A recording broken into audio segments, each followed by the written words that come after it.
नमस्कार दोस्तों, मैं आचार्य के शास्त्री वास्तु एवं ज्योतिषाचार फलित ज्योतिष सिद्धांत में आपका स्वागत करता हूं। मित्रों,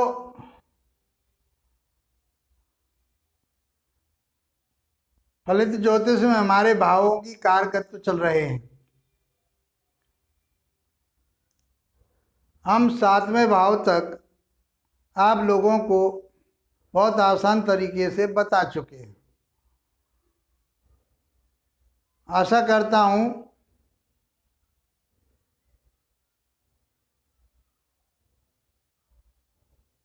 वह ज्योतिष ज्ञान आपको पसंद आया होगा, उसका लाभ उठा रहे होंगे। आज अध्याय 70 में हम अष्टम भाव की चर्चा करेंगे।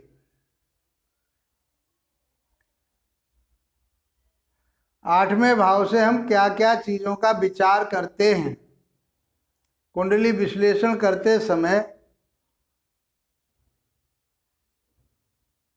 आठवें विचार से हम क्या,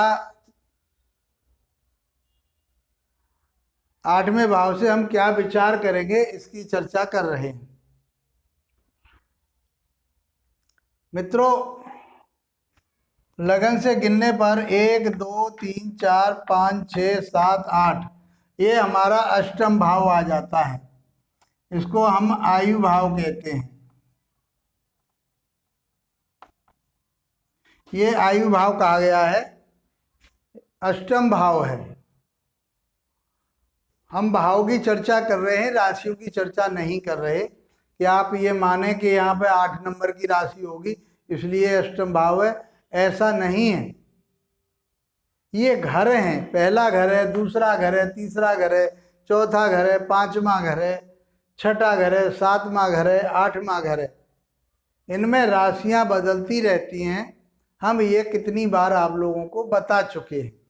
ये 12 भाव ही कहे गए हैं, ये 12 घर कहे गए हैं, 12 हाउस कहे गए हैं। तो इनकी चर्चा चल रही है, समझ पा रहे होंगे आसानी से। इसमें बैठी हुई राशि की चर्चा नहीं हो रही। किस भाव से, किस घर से कौन कौन सी चीजों का विचार किया जाता है, किन किन बातों का विचार किया जाता है, ये हम भावों की बात कर रहे हैं। किन किन राशियों से, उन राशियों के क्या कारकत्व होते हैं, उन राशियों से प्रत्येक राशियों के हमने कारकत्व आपको बता दिए। उनसे किन किन बातों का विचार किया जाता है। हमने ग्रहों के भी कारकत्व बताए आपको कि उस ग्रह के क्या कारकत्व होते हैं और किन किन बातों को उस ग्रह से देखते हैं। हमने वो चर्चा आपके सामने की। तो ग्रहों के कारकत्व बताए हमने, राशियों के कारकत्व बताए। अब हमारे जो कारकत्व चल रहे हैं वो भावों के चल रहे हैं। जब तक हम राशि को नहीं समझेंगे, जब तक भाव को नहीं समझेंगे, उसमें बैठे हुए ग्रहों को नहीं समझेंगे, तब तक हम कोई विश्लेषण नहीं कर पाएंगे। बैठा हुआ ग्रह अपने कारकत्व के आधार पर अपनी बातों को बताएगा। जो राशि वहाँ बैठी हुई है वो राशि का जो स्वामी है या राशि के जो कारकत्व वो अपना प्रभाव बताएगी, और उस भाव में जिसमें बैठे हुए हैं वो भाव अपने बातों को बताएगा। समझ पा रहे होंगे बहुत आसान तरीके से। तो आज हम उन भावों की चर्चा करते हुए अष्टम भाव पर पहुंच गए हैं, और अष्टम भाव को ऋषि पाराशर जी ने आयु का स्थान माना है। यहाँ से क्या क्या चीजें देखते हैं। इसको रंध्र स्थान भी बोलते हैं, इसे छिद्र स्थान भी कहते हैं, इसे त्रिक स्थान भी कहते हैं। 6 और 8 और 12 में भाव ये दुख स्थान माने गए हैं। लेकिन सामान्य तौर पर हम इन्हें दुख स्थान ही मानेंगे। लेकिन प्रत्येक भाव से, ये 9वां भाव पड़ता है तो शुभ फल देगा, 8वां भाव पड़ेगा तो ये अशुभ फल देगा, 5वां भाव पड़ेगा तो ये शुभ फल देगा। वो जो हमने आपको केंद्र त्रिकोण की बातें करी हैं, जब हम विश्लेषण करेंगे उन सारी चीज़ों को लगाएंगे। कोई भाव शुभ नहीं है, कोई अशुभ नहीं है, कोई ग्रह शुभ नहीं है, कोई अशुभ नहीं है। हम ये बार बार आप लोगों को बता रहे हैं। अब हम एडवांस में चल रहे हैं तो बहुत सारी चीज़ों का हमें ज्ञान प्राप्त होता जा रहा है और समझ पा रहे हैं। चलिए आगे चलते हैं, आज अष्टम भाव की बात करते हैं। तो इसको क्या माना है, आयु स्थान माना है। यहाँ से हम आयु की चर्चा करते हैं।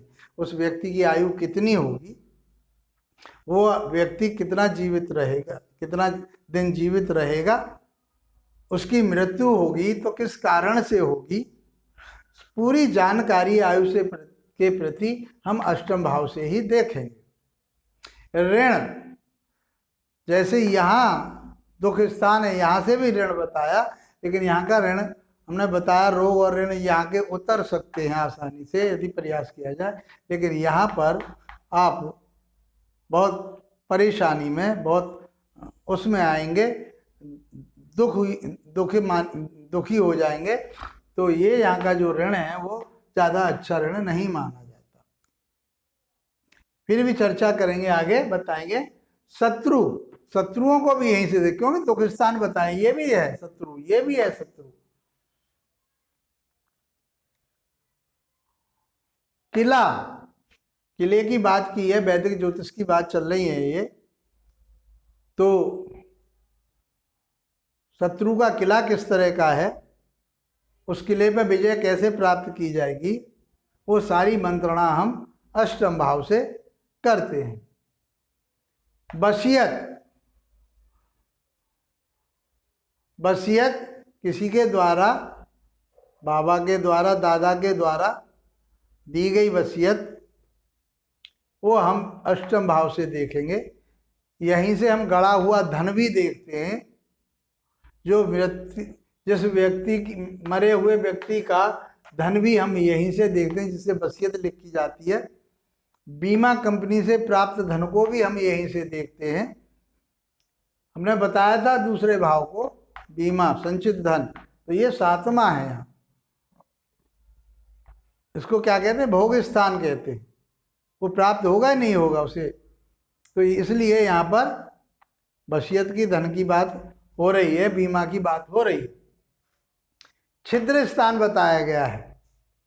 अब छिद्र को आप समझते हैं कि जो उसमें डूब गया, गिर गया, वो निकलेगा या नहीं निकलेगा, कोई पता नहीं, कोई संभावना नहीं है कि वो गिर गया है तो निकल ही आएगा, और या उस छिद्र में से क्या चीज प्राप्त होगी, इसलिए इसको छिद्र स्थान बोला गया है। होल कहते हैं इसके लिए, रंध्र स्थान बोलते हैं इसके लिए।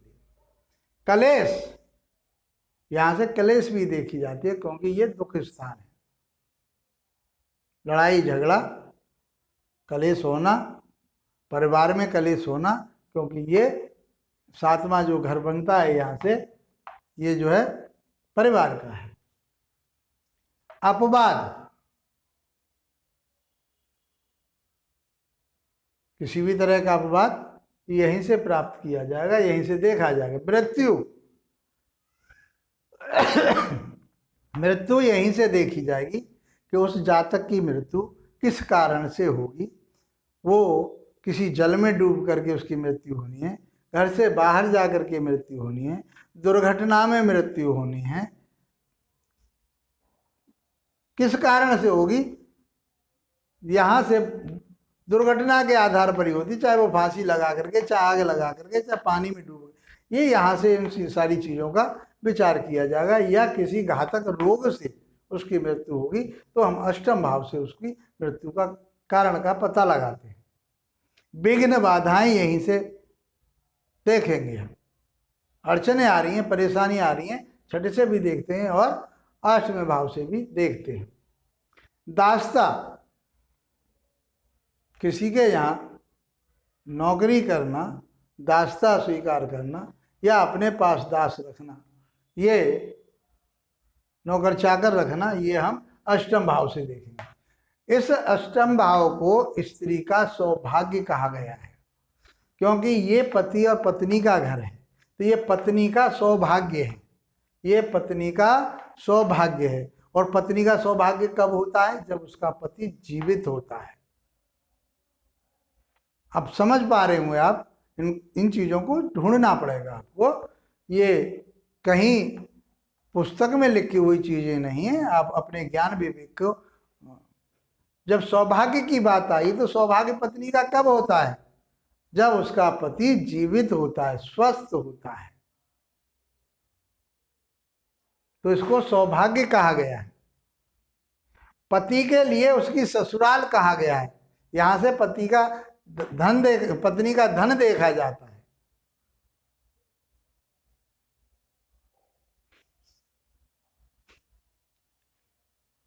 यदि स्त्री जातकी है तो यहां से पति है, पति का ये क्या हो गया? ये उसके ससुराल हो गई, पत्नी का मायका हो गया। ये उसका सौभाग्य भी यहीं से देखा जाएगा। आयु की अवधि कितनी है बता चुके हैं आपको, वो कितनी आयु जिएगा इसके बारे में भी चर्चा रहेगी। पेंशन, उसे पेंशन मिलेगी या नहीं मिलेगी, उसमें अड़चने आएंगी, क्या होगा, ये सब चीज हम अष्टम भाव से देखेंगे। दुर्घटना के बारे में हम आपको बता ही चुके कि जब वहां से मृत्यु देखनी है तो वो मृत्यु कैसे होगी, कौन सी दुर्घटना उसके साथ गुजरेगी, तब वो जो जा करके उसकी मृत्यु होनी है। मृत्यु का कारण दुर्भाग्य, रंध्र बताया ना, छेद बताया उसको।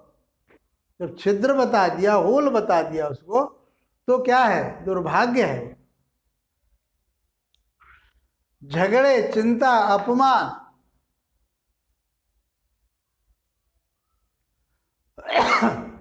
आपस में झगड़े होना, धन की चिंता रह करना, लड़ाई झगड़े में परेशानी होने पर चिंता करना, दुखी होना, विघ्न बाधाएं काम में आना, ये सब अपमान होना, कोई काम भी समय से ना बनना, तब भी हम अष्टम भाव को देखेंगे। हर काम में विलंब होना, निराशा, हताश होना, पराजय, यहीं से देखी जाती है। चोरी, कहीं घर में चोरी तो नहीं होने वाली या हो जाएगी, ये सब चीजें हम चोरी डकैती यहीं से देखेंगे। वैराग्य, इसी स्थान से वैराग भाव को भी देखा जाता है कि वो व्यक्ति वैराग धारण करेगा, उसका परिवार से, समाज से कुछ लेना देना नहीं होगा, क्या वो सन्यासी बनेगा, तो हम कहाँ से देखेंगे? अष्टम भाव से देखेंगे। गुप्त रोग की बात हम बता रहे हैं, गुप्त रोग भी यहीं से देखते हैं। समुद्री यात्रा, सप्तम भाव से बताया था लंबी यात्राएं, और यहां से कौन सी यात्रा होती है? समुद्र में जो यात्रा की जाती हैं उनको समुद्री यात्रा कहते हैं। और समुद्री यात्रा कहां से देखते हैं? अष्टम भाव से देखते हैं। ऊंचाई से गिरना, ऊंचाई से गिरना, चाहे वो छत से गिरे, सीढ़ी से गिरे, किसी वाहन से गिरे, दुर्घटना, दुर्घटना को यहाँ मिलाया जाएगा। मृत्यु भी हो सकती है, ऊंचाई से गिरने पर मृत्यु भी तो हो सकती है। तो ऊंचाई से गिरने में यहीं से देखा जाएगा। नौकरी का छूटना, जितनी हमने बताई विघ्न बाधाएं, दुर्घटनाएं, झगड़े, चिंता, ये सब उन्हीं के कारकत्व हैं। नौकरी का छूटना, परेशानियां आना उनके सामने। पत्नी का धन हमने बताया, चाहे वो दहेज मानिए, चाहे कुछ भी मानिए, वो पत्नी के द्वारा कमाया हुआ धन मानिए, ससुराल पर उसके मायके से प्राप्त कुछ धन है वो मानिए। तो हम कहाँ से देखें? पत्नी का धन अष्टम भाव से देखते हैं। इन सारी चीज़ों का विचार हम 8वें भाव से ही करते हैं। बहुत आसान तरीके से मैंने आपके सामने इस चीज़ को रखा। आपको अपना अध्ययन करना है, बहुत सारी चीज़ें आपको मिलेंगी, और अपना ज्ञान विवेक लगाइए और आगे को सीखिए, अच्छे ज्योतिषी बनिए, मेरा यही प्रयास है। उसके साथ साथ हम विश्लेषण करने में, ये तो आयु भाव का केवल यही कह के छोड़ दिया है ऋषि ने, इसको तन भाव, धन भाव, पराक्रम भाव, भ्रात भाव, संतान भाव, है नहीं, और इसको शत्रु भाव, जया भाव, इसको आयु भाव, इसको भाग्य भाव, कर्म भाव, लाभ भाव, व्यय भाव, ऐसे तो दिए नाम इतने इतने। लेकिन उन सब में हमने थोड़ा थोड़ा विश्लेषण आपके सामने रखा। यहाँ पे भी छोटे छोटे शब्दों के माध्यम से हमने आपके सामने विश्लेषण रखा है। यदि हम ज़्यादा डिटेल में जाएंगे तो हमारी वीडियो बहुत लंबी हो जाती है और फिर उसमें नीरसता आती है। तो हम चाहते हैं गागर में सागर की बात करें आपके सामने। तो ज्योतिष को इतना छोटा विषय नहीं है कि इसको हमने यहीं छोड़ दिया तो इतना ही हो जाएगा। इसमें बहुत चीज़ें आपको मिलेंगी जब आप अपना अध्ययन करेंगे। तो मित्रों, आशा करता हूँ कि वीडियो आपको अच्छा लगा होगा। ये फलित सिद्धांत हमारा जो चल रहा है वो उससे लाभ उठा रहे होंगे। लाभ उठा रहे हैं तो इसको लाइक कीजिए, शेयर कीजिए, सब्सक्राइब कीजिए। बेल आइकॉन को दबाने से आपको हमारी जो नोटिफिकेशन तुरंत मिल जाएगी। जैसे हमारी वीडियो अपलोड होगी आप तक पहुँचेगी। बेल आइकॉन को भी दबाइए। कमेंट बॉक्स में अवश्य बताइए कि आपको हमारी चर्चा किस प्रकार अच्छी लग रही है, आपको कुछ मार्गदर्शन हो रहा है या नहीं हो रहा है। तो हमें भी बल प्राप्त होता है और कोशिश करेंगे आपके लिए। इसके साथ आप लोगों का धन्यवाद। नमस्कार।